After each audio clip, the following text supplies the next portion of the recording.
You are listening to SPN, the Sports Podcasting Network. من هناك لشوارشتايجر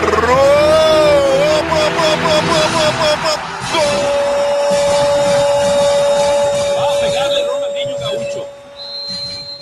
Ya lo hace. Pierna derecha, directo al arco. ¡Golazo! ¡Golazo!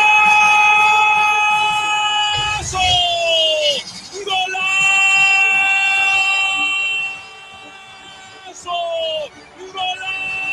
This is Soccer Today, live on SPN Radio, your new live show about the beautiful game in all its glory, with Duane, Rollins and Kevin Laramee. MLS, EPL, La Liga, Champions League, all is fair game.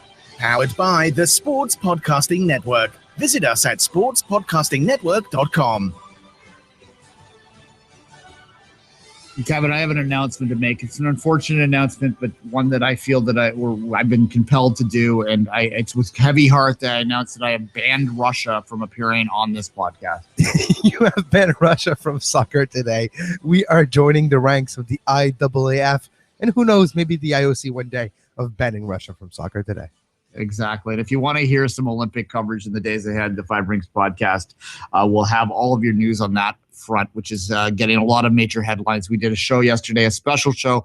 Wanted to take a second off the top to promote that because I think it was really worthwhile show that we did. Not to toot our own horn, but it's a worthwhile issue. Yes, it's getting a lot of reviews as we speak. A lot of great. It was a show that we're proud of. It was a show that we took time to do it the right way, and it's getting a lot of traffic right now. We urge you to listen to it. It's a show that was meant to be made for the ages. It's about doping. It's about what to do. It's about, we actually talk about all the issues. So go listen to the Five Rings podcast, like after this show. Exactly. Yeah, listen to us first here because we give you new content every day, as you well know. But take the time to go back and listen to that one. And in the days ahead, we're going to move on to the games on Five Rings and on this show, where I'm trying to sort of doing early work now to find an expert on the Olympic soccer tournament, to have a conversation about that on the show perhaps next week. But this show today is packed full as usual. We have, this is Wednesday, Kevin. So that means what? It means it's USL Radio Wednesday. We have a great guest. Hashtag USL Wednesdays to reach us, or you can go on Twitter as well at SportsPodNet. Chad Hollingsworth will be joining us a little later to talk about FC Cincinnati, USL as a whole. FC Cincinnati hosted Crystal Palace with a astounding 35,000 in attendance, the most watched game in attendance, at least in person, in Ohio's history. Yeah, and the biggest attendance of the week in all of American and North American soccer. Obviously, I don't think there was any League One games that went past 35,000. I'd have to double check that. That's a joke. But that was that one that hit about 35, so that was good. Not 3,500. 35. Yeah, 35. Anyways. Sometimes some of them get up around 200-300. In London, They do about 4,000 or 5,000 sometimes. So, there's some places to watch these games. I don't want to dismiss my favorite league, local league here, but no, we're going to talk about that. It was 35,061. Don't want to ignore those 61 people there to watch Crystal Palace play Cincinnati, and we'll talk about that in a minute. But a couple news items off the top that we'll get out of the way first, and then we're going to also talk a little bit about the RSL credential gate and some new rules in the Premier League in terms of how the referees are going to officiate the games to end the show. Brad Guzan. We talked about this a couple weeks ago. He officially is going to go to Middlesbrough. I think we talked about it a lot at the time. We thought that probably made a lot of sense. Don't think my opinion's changed in the last week, Kevin. No, neither am I. It's good for Brad Guzan. Is going to be in the Premier League. Still, he's not going to go down with his club. He's going to continue to be in the most watched league. And the Premier League is it's a big year for the Premier League, not just because of the new managers that we talked on yesterday's show, the new logo, the new branding, the new rules. It's a new team's former glory of the Premier League, like Middlesbrough, are back in the Premier League. So it's a big season, and quite happy for Brad Guzan, who technically is now the number one goalkeeper for the U.S. men's national team. So with him staying at the Premier level, he will probably keep on being the top choice for Jurgen Klinsmann. Yeah, look, in many ways, he kind of flipped the same kind of team, right? He went from literally, Aston Villa to a team who was battling for relegation to a team who's going to battle to relegation. Yeah, and Middlesbrough had a great history for years, as you mentioned. Fortunately, had some financial issues which pushed them down the pyramid. Took them a long time to get back up, and Villa has a great proud tradition, but I fear that it might be a while before we see them back up again. Well, at any rate, yeah, but there's always that golden bridge when you go down, Duane, that gives you a shot of, if you can on the first year go back up, you have a chance. That 1 year is the opportunity that a Villa or clubs that get relegated after a long stint in the Premier League can just take that 1 year, because if you maintain your roster, technically you should be able to compete at least, Yeah, well, the three that went down, Villa, Newcastle, and Norwich. Norwich has been yo-yoing for a few years, so I don't think we should expect anything other than what exactly they've been the last 5-6 years. They'll be near the top. They could come back up. Newcastle, I suspect, is the favorite to come up into the championship. They've been down once before. They did immediately come back up. I think that the situation around Newcastle was a little different than it was around Villa. Yeah. Villa. No Villa for sure for Villa. Yeah, exactly. David Villa is not going to be relegated anyway. But yeah, Villa is the team that I worry the most about because of the rot that's been there for years, and certainly we'll see. It's a great club that you don't want to see down too long. I mean, some people might, I guess, but if you're a Birmingham fan, you might. But for my kit nerd reason, I'm kind of happy that they went down, because I was sick and tired of when you just glance at UTV, you never know if it's West Ham or Aston Villa playing. At least now I will know. And Burnley too. There was 3 choices this year. Yeah. All right. Let's move on from that. Jason Christ. Sorry, yeah, Jason Christ. I mean, we talked a lot about that in yesterday's show. If you haven't listened to it, you can go back and listen to our opinion on that. But it has been confirmed.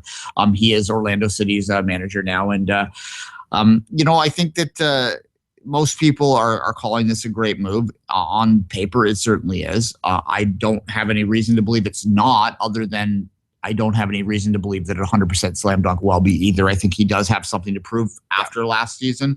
You can point all you want at the quote unquote interference from above from Manchester, and perhaps that's true, and perhaps they did have it in their mind to only use him for the 1 year, as Kevin suggested yesterday. But I do still think that little blip is enough to just give a little bit of a question of whether Ledgerway was the person that was really responsible for our RSL successor, and Christ was just a beneficiary of that. Look at the team that technically Jason Christ built in New York City FC, and when it got modified and changed and tactically modified by Vieira, it became successful. It wasn't last year under Christ, and it was the team that Christ built. Yes, there was movement and change since then, but if you look at Orlando, where Orlando started, you remember that conversation we had last year of Orlando, New York, which one is the best of the two expansion franchises? We always said that Orlando seems to be the favorite, seems to be the more looking into the future. I think they switched, because right now Orlando, when they look into the future, they see nothing. And I said Laren, and what they see for Laren is probably a departure. So for Orlando, it doesn't actually look good. The way this squad is built, the way the roster is built, it's not sustainable with injuries and experience factor. And you get players like Batista and Kaká that haven't really gelled with the rest, between each other, and Kaká injury prone this year. So all those things combined leads for a lot of questions of how Jason Christ will rebuild, because literally Orlando needs to be rebuilt in the offseason. Yeah, the latest, speaking of Lauren, the latest on that I was reading overnight was that Benfica is thinking of perhaps purchasing him in January, because it makes more sense for Orlando to sell in January. For financial reason, they would retain more of the transfer fee in allocation, like we talked yesterday. Yeah, and then immediately loan him back for the 2017 season in Major League Soccer. That's an interesting little take, and perhaps that's probably in flux, I would imagine. It depends sort of on how Laren finishes the season, what happens in Benfica in the first half of the season, whether or not they think they can use him effectively there. I would rather him stay in Orlando, in my opinion, than go to Benfica B. I think you can get buried in the lower levels of a system like that. I think it's better off to be that bright light in the distance that maybe the fans and the management might look to parachute in if they have troubles. I would rather see that as a Canadian national fan. Kevin, let's move from that, though. Couple other quick points. Josie Altidore, according to Kurt Larson, is 100% ready to play this Saturday. There's still been so much chatter in Toronto over the past week. The fallout of the 9-man gate, I don't know, whatever, is still going hard. A lot of people are criticizing Greg Bandy a great deal for having him on the bench on Saturday and not using him when they were chasing a goal. Certainly, it seems like he is going to go 100% on this week. And I have no doubt about that. Kurt's usually pretty good. He's pretty tight with Josie, too. So I suspect that's probably the case. Oh, exactly. And for Toronto is the beginning of maybe going back to a similar to full roster. A lot of injuries for Toronto lately could explain a little bit of dip they had recently, but at least they can comfort themselves by saying, hey, we're in the Eastern Conference. Nothing is lost. There's just a small gap between the top two and us. It is something we can work with. Same for Montreal. And speaking of injuries, André Lefebvre was announced yesterday will be missing 4 to 6 weeks with a groin injury. If you watch the game on Sunday versus New York City FC, late in the game, he stayed down, held his groin, seemed to be a groin pulled or muscle, and turned out that it'd be more serious. So groin injury, probably muscle related, will be missing 4 to 6 weeks. Not good for Montreal's backline, especially when you look at how Cabrera handled Villa on Sunday. Yeah, it's unfortunate there. Real quick on the Josie thing. Toronto FC has only been healthy, only had all 3 DPs in the lineup for 4 games this year, and they're undefeated in those 4 games. So that does say something about the injury problems there. But the ability to deal with injuries is still part of the issue too, and still part of what makes a great team. It's part of the depth we talked about. That's what happens when you go top heavy with your roster. If some of them go down, you need to have the depth or the players ready to take over that spot.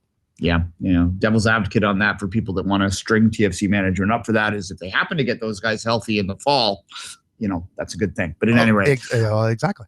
Yeah, Fort Lauderdale. We've talked a lot about Fort Lauderdale in recent days. They made a move last night to announce that they're moving out of their stadium into a smaller stadium. They're calling it, they want to go to a stadium that's more receptive to the crowd experience. They were talking about the fan experience, so they want a more intimate environment. That's a nice way to put it. Yeah, I think that. Yeah, and look, there's some truth to that, likely, that if you're playing in a 5,000 seat venue and you were in a 20,000 seat venue before and you're still only drawing 3,000, it's going to be a little bit better in that 5,000 seat venue. There's no doubt about that. But I think the idea that they're making this move for the crowd experience is a little disingenuous. They're likely making this move to save money. And the other part of this, Kevin, they're moving to a cricket field. Well, yeah. How will the sidelines be? First of all, they will have to put some temporary seating because, well, cricket. Guess what? A cricket field is bigger than a football. It's much bigger, and not just a little, a lot. So you have to change the venue. There will be some costs associated to literally putting this stadium in. Not accordance to FIFA rules, but at least in a way that it can benefit the fans as well. Because if you're on the sideline of a cricket field and watching the game that happened in the middle, we'll see what the configuration is. But it's they spin it as a positive sign, moving to a more friendly supporters type of stadium. But I'll believe it when I see it. Look, if they are really doing things to try and change and make themselves more financially viable, I'm not going to criticize them too much for it. But it does sort of speak to this idea of, their Division 1. Come on. They are a Division 2 league right now. And NASL fans may not want to hear that. They may react to that. They may yell at their devices for that if they hear that. But the reality is the current way that they operate, and this is just another example of it, is not the same as Major League Soccer. And yes, there's a chicken and an egg involved in this a little bit. If they were to be given a Division 1 status, then maybe they could market that a little bit, but I don't know how much they could market that, Kevin. I don't think the average ticket buyer goes, "Oh, you're Division 1 now. Okay, I'll go to the cricket ground." Exactly. It doesn't even happen in MLS. How would it happen in NSL? We saw with the reaction of Real Madrid that they got that, yeah, there's still a divide there. So how do you want to have that reception in, quote unquote, the second tier when in the first tier doesn't even get it? Yeah, and look, again, there's nothing wrong with where they're at. You're talking to a guy that goes out to like Division 3 in Canada, Canadian Division 3 games all the time. So I love lower level soccer, and I think it has a real valuable place in the pyramid. But this constant fight and battle between NASL and MLS fans, to me, is just counterproductive in terms of the overall growth of the game. And that's where I always come down on this particular area, Kevin. No, exactly. All right, let's take a bit of a longer break now. We're going to get Chad on the line and have our USL Wednesdays get fired up.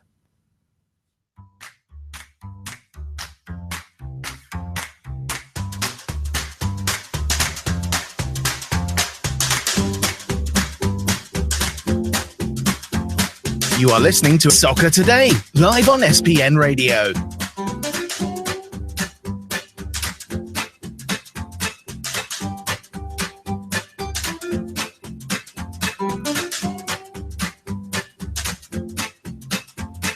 Visit sportspodcastingnetwork.com for more.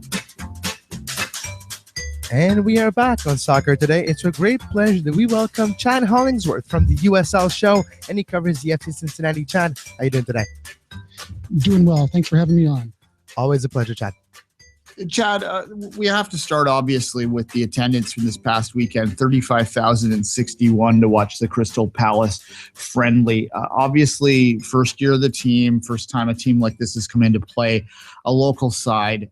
How much do you think the novelty was a factor of this, and how much do you think this was a true reflection of the strength of the Cincinnati soccer market? Wow, that's a great question. When I originally heard the number of tickets sold, I was starting to think that, this was novelty. This was Premier League coming into the town. But then you put it in context in terms of what the club has managed to do attendance-wise throughout the regular season. And they've, topped 25,000 once. They've been over the 20,000 mark a few times, and they're averaging north of 15,000. It's probably closer to 17,000 for their USL regular season matches. And you start to think that, Cincinnati has the potential to be a soccer town.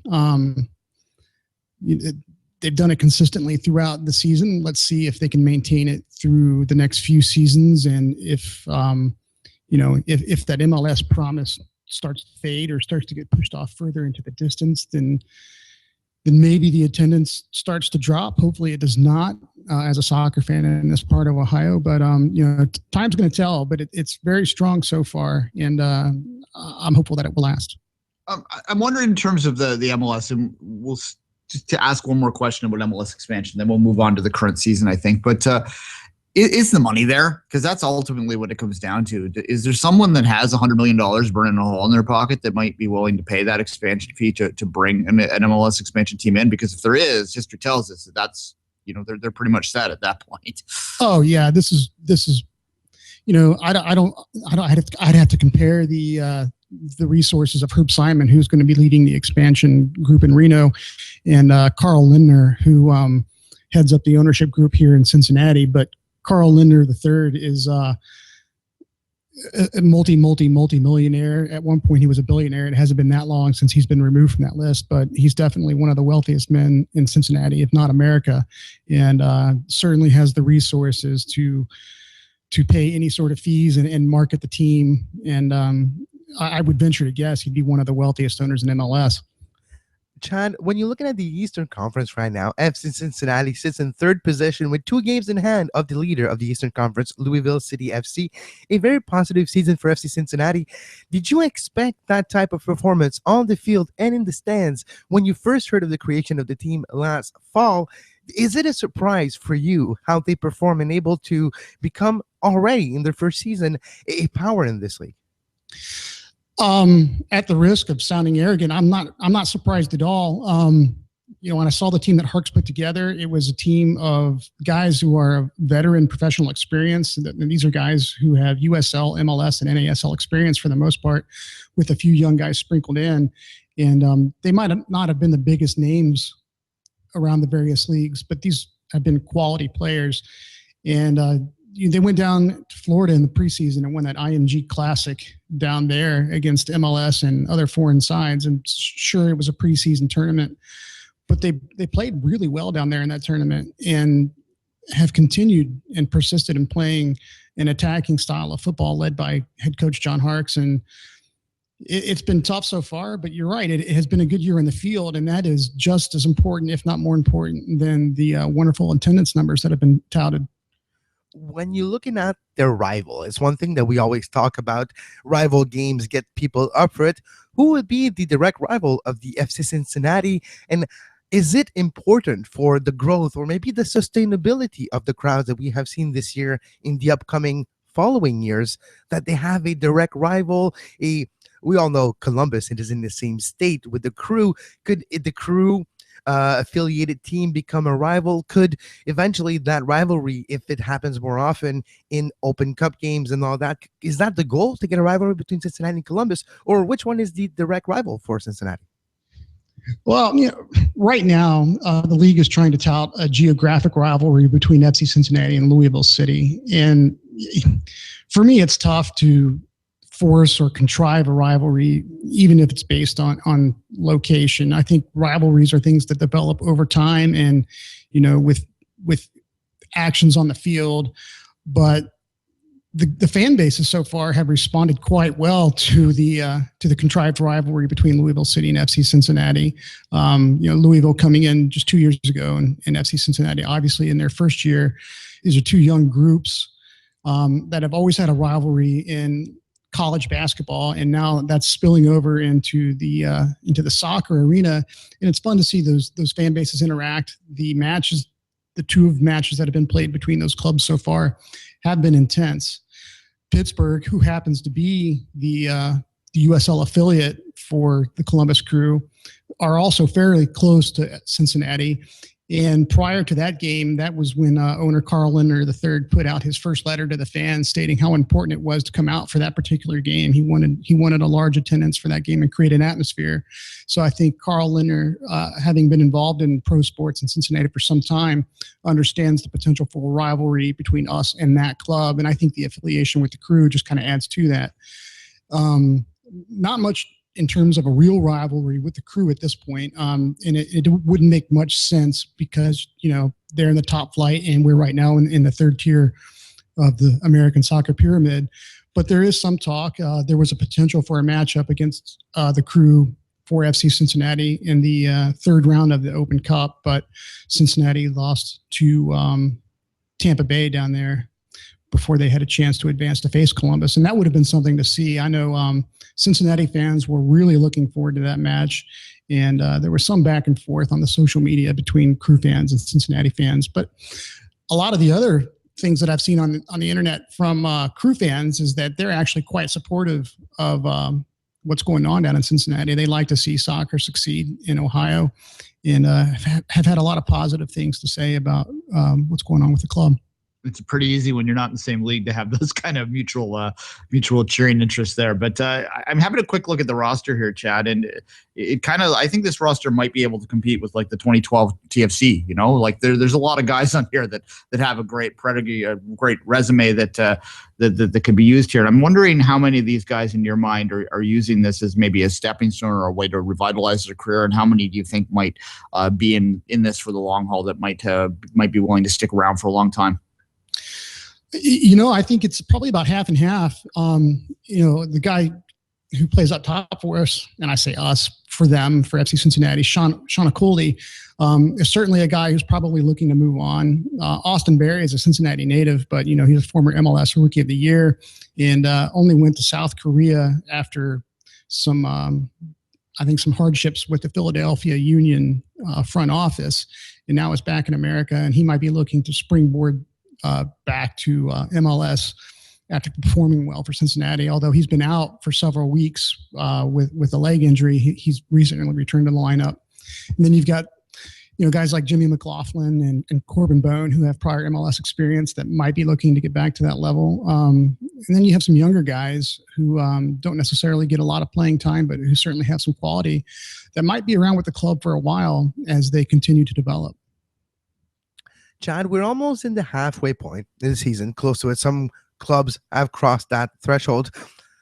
What did you surprise in the Eastern Conference and the Western Conference in 2016 in USL so far? We've seen the rise of the Red Bulls too in a couple of other affiliated clubs. What is your thoughts on the 2016 season so far in USL? For me, there's not been a lot of surprise in the Eastern Conference. I think you mentioned Red Bulls too, and I think that is one team that has really outplayed my estimations for where they would be. They had a lot of turnover in their roster, which is probably normal for most of these MLS2 sides. They're more looking to develop for the top tier than they are to put together necessarily a sustainable winning program at the USL level. But there's a lot of quality on that team with Etienne and others, Omir in goal, and their leading scorer, whose name escapes me for the moment. There's a lot of quality there, and they've really outperformed my early expectations for them.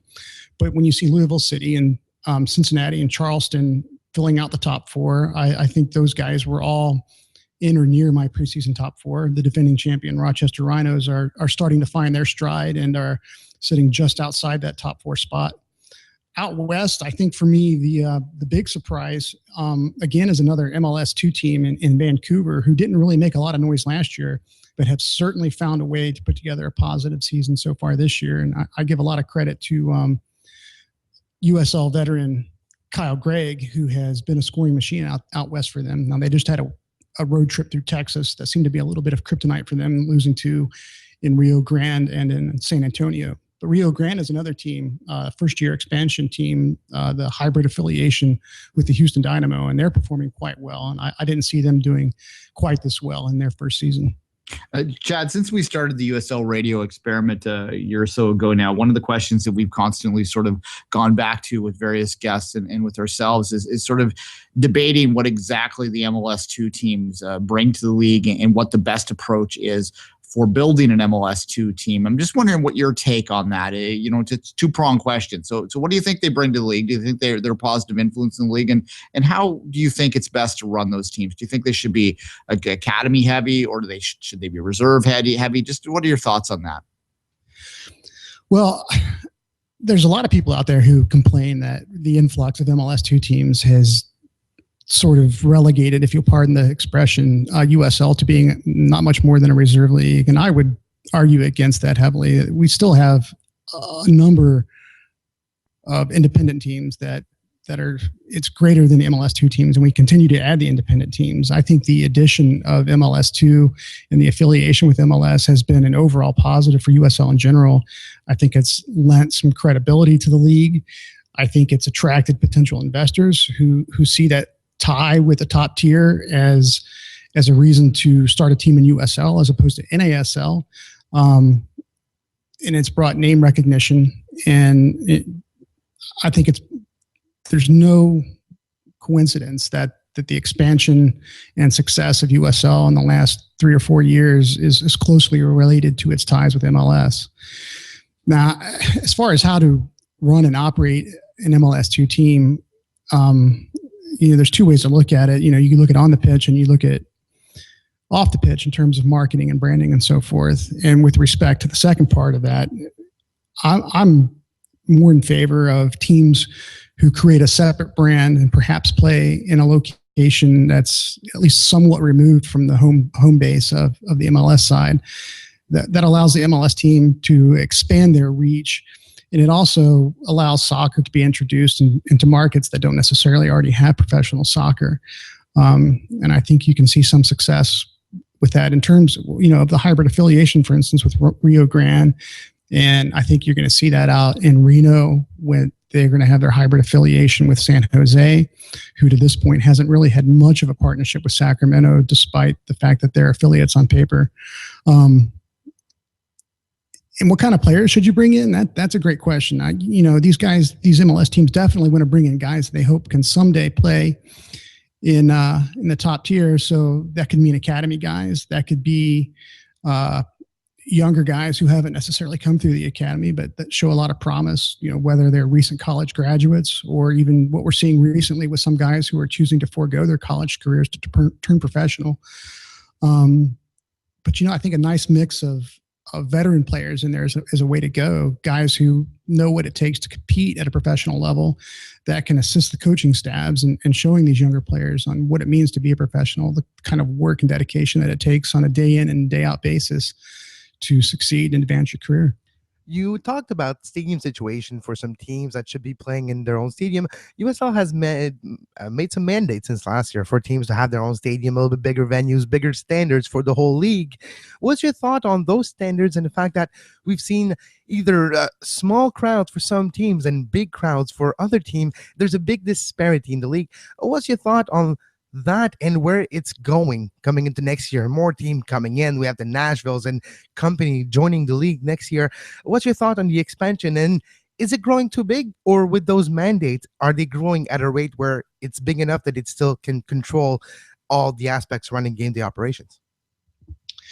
I don't think it's growing too big, especially with the vision that I think the league has. I've spoken to a number of members of the league offices, including President Jake Edwards, and as the league gets bigger, I think it's going to start to also feel smaller as more regionalization is introduced. They've reintroduced the concepts of Eastern and Western conferences. And I think as more and more teams come into USL, you'll see those Eastern and Western conferences broken into even smaller groups. So you might have a Southwest, a Northeast, a Midwest, and maybe a Northwest and a Southwest at some point, depending on when and where these teams join.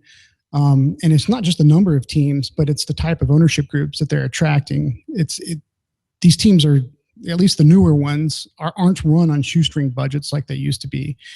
And teams are starting to develop resources for marketing and pulling fans into seats. Now, obviously, Sacramento and Cincinnati are still outliers in terms of the number of fans that they draw. But we have a lot of these teams who are drawing in the multiple thousands of fans, and that's pretty good for the USL level. Now, with respect to the stadium mandates, we're expecting a decision in the upcoming weeks, according to Jake Edwards, on whether or not United States Soccer Federation is going to approve USL's application for a Division II Pro League. And so these mandates aren't just the mandates from the league. There are certain requirements from USSF with regards to stadium and ownership groups, so on and so forth. So we're going to have bigger stadiums and so on and so forth if we're going to hope to compete in the second division. Now, for teams like Cincinnati and Sacramento and Oklahoma City, it's not a problem. Louisville, they draw. Now, I know Louisville is trying to get out of their current stadium, but they've got enough fans to fit into these 5,000 seat minimum stadiums. It's going to be the MLS 2 teams that, again, you're going to have to look at, and hopefully they will start to increase their marketing and outreach to get fans to come into the stadiums that they play in. It's when you watch a Red Bulls 2 match, for instance, when they play there at Red Bull Arena, it looks like there's no one there. And that's kind of a bad look for the league. And I know Red Bulls 2 have also been another team who are looking to find a new stadium. Whatever deal that they had with Columbia University fell through. So they're back at Red Bull Arena again this year, but we'll be looking for something new, according to what I've heard. So if we can get these teams in their own stadiums away from MLS teams, and we can get some marketing and get some fans to come out and support, I think it's a great idea. I know there is a danger of growing too fast, but I don't think we're there yet. I think as we're seeing the expansion to borrow an NCAA term, they're kind of moving into mid-major markets now. They're going into Nashville, Cincinnati, places that aren't necessarily the top of the most populated areas in the country, but certainly are very populated areas that have a lot of potential. And I'm wondering whether with that kind of move to those slightly larger markets, there might be a greater expectation on what these teams do. And for instance, one particular area that's always of interest to me is whether there should be a requirement to have also a youth attachment, some kind of academy attachment to these brands. Do you think we should expect more on those lines moving forward as they move into bigger markets and there's bigger attendances attached to these teams? Yeah, I think that's a double-edged sword. Having a youth academy does two things. One, it spreads your brand, and two, it helps develop players who could eventually play for your club in the future. But as I've witnessed on a firsthand basis here in Dayton, when we had a USL Pro team, starting a youth club can also be detrimental to your attendance. If you're moving into a market that already has a big youth club or a number of good youth clubs already established, you're seen as a threat. And then you have a number of soccer families and soccer fans who don't necessarily want to come out and support the pro team because they feel that they're somehow being traitorous to their own youth club. So you have to tread cautiously. All right, Chad, we do thank you for your time. Anything you're up to right now you want to promote before we say goodbye? Someday I'll get back on the mic for the USL show, and I'm always writing over at Scratching the Pitch. So if you guys want to check that out, I'd appreciate it. And I'll be at the Cincinnati versus Red Bulls game tonight at Nipper Stadium. All right, have fun with that, and we'll talk soon, hopefully. Thanks, Chad. All right, thanks, gentlemen.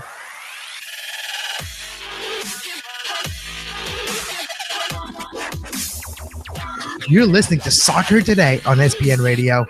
You can find the on-demand version of this very show on iTunes, Stitcher, FeedBurner, Podbay Player, Podbean, anywhere you get your podcasts. under the Sports Podcasting Network feed. Subscribe to our YouTube page to make sure you never miss a live show talking about soccer today, the MLS postgame show, Open Lines After Dark, 5 Rings Daily during the Olympics. Make sure you subscribe and give us a follow on Twitter at SportsPodNet and like our Facebook page, facebook.com/Sports Podcasting Network.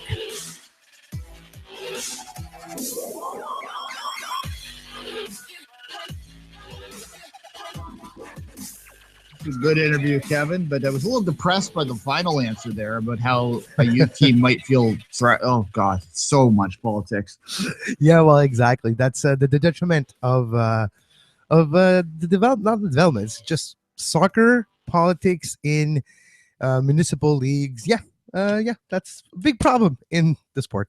Yeah, I've been in the crowd at games and heard people in local games here ripping on national team pool players because my kid's better, and it's just so catty and so stupid. At any rate, kind of that epitomizes the problems that hold the game back in both the United States and Canada in many ways. Oh well, exactly. And I just want to thank Chad once again. A great interview, great quality, great audio quality. For if you guys have been listeners of this show, you know that it's my little pet peeve. And Chad, I just love your setup. Yeah, Kevin can hear anything. Dropping feather in the background noise, guys. So he loves his sound. So if you're ever doing an interview with us, find yourself a soundproof room. But thanks, Chad. All right. We wanted to talk about the RSL problem with the Tribune. They failed to they pulled the accreditation to a gentleman by the name of Gordon Monson. He was a columnist there for the Tribune. He doesn't write about soccer a lot, but he had written a couple columns last year where he was critical of the ownership, suggesting that the change in ownership was not necessarily the right move, and RSL was moving away from some of the traditions they had in the past, and et cetera, et cetera, et cetera. RSL reacted by pulling his credentials, and this caused a bit of a kerfuffle, we'll call it, in with the Tribune, who refused to cover their game.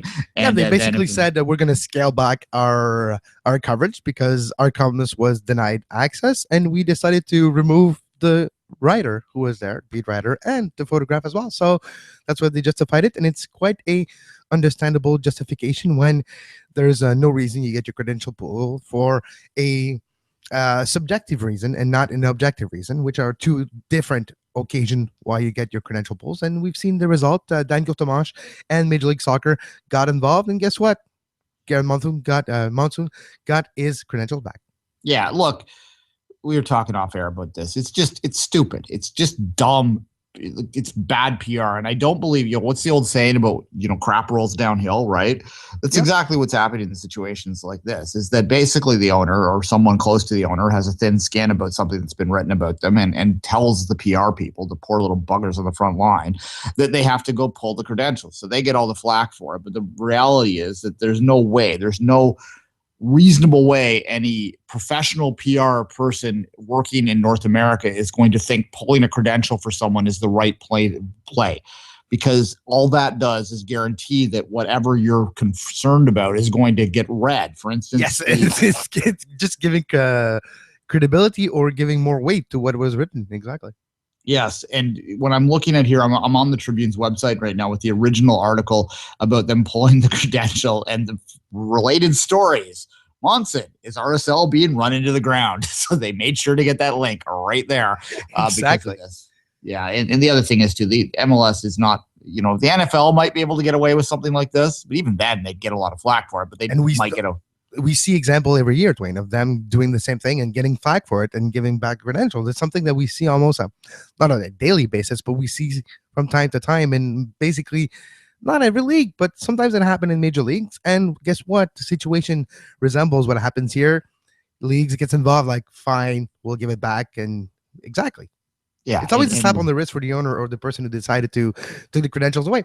Sometimes they take credentials away for fair reason, though, and it stays. There's rules and mandates that you need to follow, and if you don't follow them, your credential will be revoked. That's all well and good. It's when the decision is took for the wrong reason, then you have some recourse.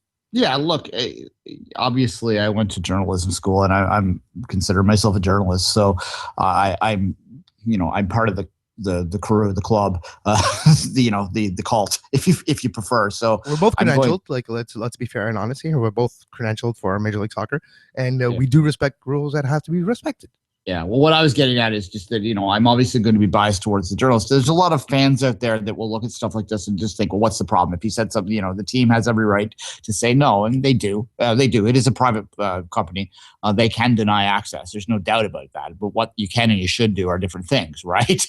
And this is just stupid. It's just dumb PR. It's just guaranteeing that your publicity is going to it's going to first be negative because they're going to highlight the column and the issues that you didn't want highlighted, and then it's just going to fade away because the Major League Soccer does not have the power of the NFL or NBA or Major League Baseball, and in certain markets the NHL, in the sense that that there's not going to be a clamoring of people calling and yelling at the newspaper for not writing stories about the soccer team. The niche audience that wants that information is quite small. They guarantee that's why people like us are able to thrive, because we fill in the gaps that mainstream doesn't cover. And if you're going to deny the mainstream access, then the mainstream is just going to stop altogether, and that benefits no one. Duane, who else would do a breaking news show about a trade about Cameron Porter than us? I'm not even sure we should have, but Exactly. Well, that's the kind of depth of coverage we provide. Yeah, exactly. No one in their right mind is the answer to that. But hey, guess what? We had a lot of listens to that show because we were the only one doing it. I know. And we'll do it again. Don't kid ourselves. I'm not saying Cameron Porter in particular is going to get traded again, but it's just a fair example. Same thing with Yeah. Jack McInerney last year. I remember being in a park in front of my hotel in Toronto. Breaking news. Let me fly to an outlet. There we go. We have a portable studio. yeah, didn't we just done a live show right Yes, before like that? an hour before. Like, fine, we'll do another one. Yeah. Anyway, look, final thoughts on this. I mean, here's the question that I'm going to ask about this, because it has highlighted the original article that was written, is that there is legitimate criticism too, because RSL is not as good as they were for years when they had their three people that were running that, the Ledger Price and Manning, who had run that company, or they're in that club for their peak success years. So obviously there's going to be some questions. Now, what the RSL alleged is that this reporter had too much was friends basically with former owners, so that he was undue influence there. But Yes. even the only thing Well, that you can to be all out fair, Duane, the actual conflict of interest in the minds of RSL was he's hosting a weekly radio show with the son of the former owner. And that was the conflict of interest in their mind. Like, look, he's close to the former ownership because he does a weekly radio show about soccer in Salt Lake with the son of the former owner. Yeah, and fair enough, but he's also a columnist. So by nature, his words are opinions. So everyone's influenced by whoever they're friends with, right? Like, I don't think that restricts you from being objective in your opinions, and doesn't make your opinions any less valid. You just have to view them through your bias. And I think anyone who reads you needs to view them through his bias. So I would say RSL would have been better off sort of just gently asking that be disclosed within articles he wrote, and working with the Tribune to have that happen, because that's a fair request from a journalistic standpoint, to disclose your bias, to disclose your relationships when you're talking opinions like this. It would happen in political reporting. They wouldn't let necessarily, if a Democratic person was talking about Donald Trump, say, not to get political, but just in a general sense, that probably there would be a little bit of text underneath the article that so-and-so is a member of the Democratic Party of blah, blah, blah, and this is their role, right? Like, you had that bias is there. You can understand it. So maybe you have something like that under his columns, but the way they went about it, that's not going to happen now. They're not going to be inclined to work with them now. No, exactly. But an interesting situation, and it's unfortunate for the parties involved. And I'm happy that the situation was resolved, because the RSL fan was the one being not hold out, because there's other coverage, and there's the Tribune. There's a lot of other places to get your Real Salt Lake fix, but the Tribune is the mainstream one, the one that the casual fan was maybe reading more than the other ones. And well, at least at the end of the day, the coverage will remain. So that's important for individual fans in individual cities. Yeah, and look, final thought on it. If you're a fan that didn't like this gentleman's writing, that's your prerogative, and you don't have to read him. But that doesn't necessitate him having his credentials revoked. It's different issues that just because you think if you don't believe his opinion's valid, that's fair, but it's still wrong to take away from his platform to put that opinion out there because that's, as we've just highlighted already, it's counterproductive. All right, Kevin, let's take a break. We'll come back. We're going to talk a little Premier League and some of the rule changes that are going to take place in less than a month's time. Hey, it's Kevin of the Sports Podcasting Network. On SPN, on top of What's the Score, the Sports News Quiz, you can find a plethora of great sports podcasts. Hardwood Radio, Gridiron Radio, Sports, It's in the Game, Scuderia F1, the second most listened to F1 podcast in the whole world, Soccer Today, live radio shows, like Open Lines After Dark, MLS Postgame Show, Two Solitudes Soccer Podcast, Off the Woodworks, and much, much more. All that on the Sports Podcasting Network.com.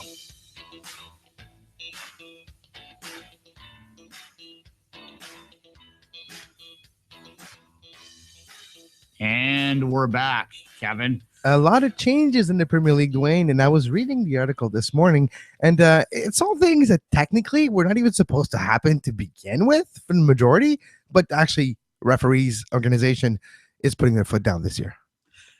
Yeah, along with the league, and I think this has to do with the optics of the league, and they're getting sick and tired of watching people surround refs and yell at refs and gesture at refs and so on and so forth. It came out that it has been over 5 years since a player has been sent off in the Premier League for an insulting or abusive language towards a match official. This is straight in the laws. You can't do that. So it's always been within this context, but the Premier League has gone out of their way to say that this particular year, there's a mandate that's gone out to give players yellow cards and red cards for specific behaviors. Real quickly, Kevin, let me just read what exactly an offense is that they're going to highlight and push forward in the early days, especially in the Premier League, for these cards to come out. So an offense which could cause a player to earn a yellow card, and this material has been reported by the BBC, by the way. The offense which could earn a player a yellow card are the following: visible disrespectful behavior to any match official, an aggressive response to decisions, confronting an official face-to-face, running towards an official to contest a decision, offensive, insulting, or abusive languages and or gestures towards a match official, physical contact with any match official in a non-aggressive manner, so you can't touch his arm or something, a yellow card for at least one player when two or more from a team surround a match official. So based on that, yellow card every match? There's going to be 65 yellow cards a match. That's not even possible. There's going to be 22 yellow cards a match. Mass confrontation is the word used in MLS for the last few years because they have been trying to eradicate this from happening too. And in a way, it makes sense too because, yes, in optics can be looked at, oh, it's just a couple people coming to talk to you. But in the heat of the moment, the heat of the game, especially when you have players running or going towards a referee at a high speed, reacting, gesturing, you never know what can happen. We've seen players come in and punch the referee. So in a way, you want to eradicate all those behaviors. You want to make the referee feel in a certain way safe, and you don't want people running towards the referee in mass confrontation situation and literally trying to bully the referee into changing the decision. Yeah, exactly. There's two highlighted points that will cause a red card, a straight red. If a player confronts match officials and uses offensive, insulting, or abusive language and or gestures to them. So if you're right in their face and you call them a blank, right, that should be a straight red. Or if you're Italian, you're going to get a red card all the time because you're going to get in the face of the referees and blah, blah, blah, get red card. And obviously, physical contact with a match official is an aggressive or confrontational manner. I don't know why you need to highlight that. If you push the ref or something, you should get a red card. And I think that would have happened before anyway. But yeah, you should get suspended more than one game after that as well. Yeah. One reaction on Gary Lineker, the everyone knows who Gary Lineker is. Anyway, his response on Twitter was, "At last. Might be bedlam for a few games, but the players will soon learn." And that's exactly what I think of when I hear this, is that we might see a few 9v10 games or 9v9 games in the early going if they really do enforce this strict. But you would hope that that they'll start to enforce it in some of the preseason friendlies domestically that take place so that they get used to it, so that we're not seeing 9v9 in the early days. But if we do, our certain columnist here in Toronto will probably be upset about it. But other than that, most people will. We all know Hey, who we're Kurt. talking about here. The one thing that if you want to go back to our neck of the woods, MLS has done the same thing on different ruling this year. They wanted to eradicate, or not necessarily eradicate, but to lower the amount of diving and embellishment. So they were more blatant on the official, be like, you know what, you dive, I'm not going to give you that foul. And we've seen this happen more often in Major League Soccer. I don't know what rate of success, but we've seen mandates from referee happen in the last few years. And at the beginning, it's always an adjustment period. There's always a few games where the instincts of the players are still from years prior, and they do get the offenses and the cards and the unfortunate probably red cards we'll see in the beginning of the Premier League. Yeah, look, I have no problem with it. This is a pretty narrow mandate that's gone out, and it's for a very specific issue that I think most reasonable fans of the game and most reasonable players and officials involved in the game should want to eradicate from the game. It's not attractive to watch this. It's not, maybe once in a while you might get a chuckle out of something that's said on the field, and it is the heat of the moment, and we all understand that, and we do want referees to have some level of common sense in how they approach this. But for players frustrated and he yells the F word, then do we really need to give a yellow card for that? If the player's frustrated with a referee and says, come on, are you kidding me? Does it need to have a yellow card unless it's continual? And I think that's what this is really going to evolve into, Kevin. The one thing I am concerned too is, the obvious defense from a player perspective, if that's the case, example, the strong language one, if there's a player yells something at a referee and no camera catches it, no microphone catches it, there's always the defense that it wasn't me, I didn't do that, what's the proof? What's the proof? So there's that aspect too, that some calls will be questioned after the fact, saying, look, I didn't do this. Some calls will be wrong. Sometimes you never know. Those are the type of growing pains that you will see though with those enforcement of rules, like stringent enforcement of rules. Yeah, they're giving the referee the ability to do. If the referee gives a yellow card out for a player swearing at him, then in the past, people might have said that was a bit tic-tac, and the referee should have thicker skin. But now with this mandate here, they're basically empowering them to give these yellow cards out to try and get this out of control. And I think that what we're really going to see this enforced in is the bottom half stuff. It's the mass confrontation stuff, because that delays the game too. And that's the other part of that. I think that, if most people, it's like, I'm a baseball fan, and if you're the general rule of thumb, although baseball umpires can be a disaster sometimes, but the general rule of thumb is that if you're standing in bat and you disagree with a strike call and you're looking straight ahead, you don't look at the umpire and you go, come on, that was the wrong call, you won't get called out on that. But if you turn around and get in the face of the umpire, you will. I think that's kind of where this will evolve to, that if you quietly say something to the referee to disagree with them, that's going to be allowed to have a little give and take. But if you make it a spectacle, you're going to get a card. And I don't have any issue with that whatsoever. And that's where the captain and armband will come back to be important, because the captain will be able to go see the referee, prove his point, talking in a regular manner that's not threatening and not too energetic and not confrontational. And maybe his point will get across. Anybody else might have a yellow card if they're trying to do the same thing, which that's why the captain armband was there to begin with. Yeah.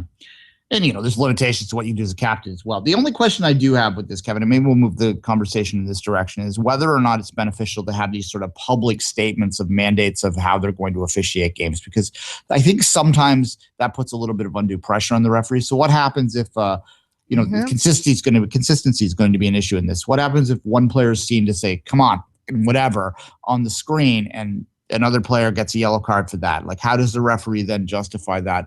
You're going to have people that are going to be frustrated by cards that go out by a red, because inevitably someone's going to get sent off early on for this. We know this, right? This will happen. Yeah, but I think that's why they put the rules public like this, Duane, to prepare the public, but more to prepare the players, because the players know that those rules are public now. So the players know that not just the referee, but the public is aware that things will happen. So they might be more what's the word?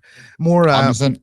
Cognizant of, and be more acceptable of, look, okay, accepted of, we got a red card, okay, but he did something he's not supposed to do, and he knew because it was announced before the season. So I think that's the idea behind it, to give more power to the referee by making it public, so the referees won't feel like they're affecting the game like they shouldn't be doing, because everybody knows that it's in their power now to do so.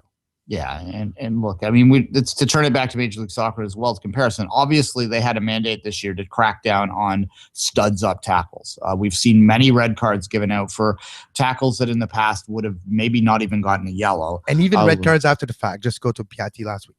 Yeah, where they slide in with the studs clearly shown and catch anything other than the ball. So basically, you have to perfectly time it. If you're going to slide with your studs up and you catch any part of the body, you're running the risk of getting a red card in Major League Soccer. We saw it with the TFC game this past week where there were 2 calls that were viewed as tic-tac by most people, but based on how they're calling the rules this year, they were the right calls. And a lot of people don't like that, and they think they've gone too far. And that's something to discuss in the offseason for sure. But nonetheless, they've been pretty consistent in how they do this. The problem Major League Soccer made is they never announced this, right? And this sort of runs counter to what I said off the top. But what you're saying, if had Major League Soccer come out and had articles like this that went out at MajorLeagueSoccer.com and so on and so forth, people might not have been so like, what the hell is going on earlier on in the season? That's how I feel, because they're aware of the end goal of why the mandate is there. So that's why I feel it's important to let it be transparent. Because if you're just implementing a rule like, hey, last year they were not calling this and now they're calling this, what happened? Why? What's the difference? It's the same game. It's 11 versus 11. If you go with the public mandate like this, you're like, look, we're trying to eradicate something. Here's the steps we're going to do to get that done. So get ready for some growing pains, but our end goal is to do X. So we're going to do this plan to get to goal number X, you know? Well, exactly. And most people, they demand consistency. I think that's what everyone wants to see. That's what we all are going to hope to see in the days ahead with this being enforced. And if it is enforced and it does eradicate that sort of mass confrontation stuff, I think no one's going to miss that from the game. I mean, no one at all is. It's going to make the game flow better. It's going to make it better for everyone. Quickly, Kevin, to end the show, we do have 4 games on the docket tonight in the U.S. Open Cup. We should probably touch upon them real quickly. New England, Philadelphia. That one is that's at New England. The home games are listed first. The only second-tier team left in this competition is Fort Lauderdale, which we've talked a lot about in recent days. This is kind of ironic. What if they win? This is so ironic. Well, it'd be good for them. It will help them in the market, you would think. It will help them financially. They're playing Chicago. They're in Chicago. So I don't know. That's kind of a interesting one there. It's a winnable game. That game's at 8:30. You could actually, these games are all on YouTube tonight. So if you want to spend a hot little Wednesday night watching U.S. Open Cup, that's all going to be there. And we all know that's what I'm going to be doing. So there you go. Yeah, of course, we all knew that. All right, Houston and Dallas. That's at 8:30 p.m. tonight. Texas Derby there, and the Galaxy and the Sounders will play for the second time in a couple weeks. LA got the better half of that one. Again, home team first. Again, I look at these, and I have a feeling that this is Philadelphia's year based on their long runs in this competition in the last few years. I look at this final 8, and I just get a hunch about that. Although there are some people that suggest that Dallas might be in this to win this. Dallas has famously only won 1 trophy in its history. That's the least amongst all of the original 96ers. So they may be looking to try and springboard their season, which looks pretty good right now. And you know what was funny too? Because FC Dallas used to be owned by the Hunt family, if I'm not mistaken, and they never won the Lamar Hunt U.S. Open Cup trophy. That's correct. So it was kind of always the punchline when Dallas was in a position like a few years ago to raise that trophy. Yeah, so the hilarity of the 2010 MLS Cup, which was held in Toronto, was that there were 2 teams that had never won it before playing in a market that it was so bad that it was kind of like the MLS Cup most people forget about. Dallas ended up losing that game to Colorado, of course, and the rest is sort of history. But Dallas certainly looks very good this year. A lot of people are suggesting they're the best team in the league, and they do have they got their ass handed to them 5-0 using their kids the other day, but that was they either win, Duane, or they get trashed. That's the FC Dallas motto: win big or lose big, but at least we're big. It's part of the rationale to the massive squad rotation in that Seattle game was this game that they felt that they only had the strength to go after both one of the 2 Wednesday night games. They couldn't go after both, so that they decided to sort of rest last Wednesday and to focus on this one. So that does suggest to me that they're putting a lot of priority in this cup. And Houston's is a pretty not exactly on form right now. So I would have to think that Dallas looks pretty good to at least get to a semifinal. But I still, if I have to predict, I'm still going to go with Philadelphia in this. And do you think I give Fort Lauderdale a chance against Chicago because, It's Chicago. And not just that, Duane, Murphy's Law in North American soccer happens more often than Hack'em Razor. And for some reason, when the one result that's probably the least possible one usually happens. So Fort Lauderdale wins tonight. All right. And the Galaxy probably win the U.S. Open Cup because, why not? Anyway. Exactly. All right. On that note, that's going to do it for today, Kevin. As always, say goodbye. Don't miss the next edition of Soccer Today tomorrow, 11 a.m. live. And until then, have a great soccer. You were listening to SPN, the Sports Podcasting Network. Visit us, sportspodcastingnetwork.com.